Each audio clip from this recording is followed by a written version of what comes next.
ஏன்பா இந்த கல்லறையை பார்க்கும்போது பைபிள்ல எனக்கு ஒரு வசனம் ஞாபகம் வருது. என்ன வசனம் ஞாபகம் வருது? மரித்தவர்களும் மௌனத்தில் இறங்குகிறவர்களும் கர்த்தரை துதியார்கள். ஆமாம்ல, இவங்களால ஒன்றுமே பண்ண முடியாது. அவ்வளோதான், அவங்க எங்கே இருக்கிறாங்க, அவ்வளோதான், செத்து போயிட்டாங்க. ஆமாம், அவங்களுக்கு ஒன்றும் தெரியாது, ஒன்றும் ஃபீல் பண்ண முடியாது, ஒன்றுமே பண்ண முடியாது. நம்மளும் இந்த ஸ்டேஜுக்கு தான் போகிறோம் என்னைக்கோ ஒரு நாள். உயிரோடு இருக்கிற எல்லாருமே ஒரு நாள் மறிக்க தான் போகிறாங்க. அப்போ அதுக்கு முன்னாடி இந்த மாதிரி ஒரு ஸ்டேஜ் போகிறதுக்கு முன்னாடியே கர்த்தரை நம்ம நல்லா துதிச்சிடணும்ப்பா. வணக்கங்க.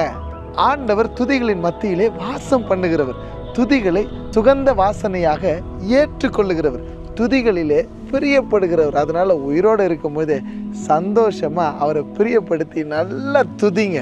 சுவாசமுள்ள யாவும் கர்த்தரை துதிப்பதாக. ஏன்னா இந்த ஸ்டேஜுக்கு போயிட்டோம்னா நம்மளால ஒண்ணுமே செய்ய முடியாதே. உயிருள்ள வரை உயிருள்ள தெய்வத்தை துதிக்கலாம். Have a nice day. God bless you.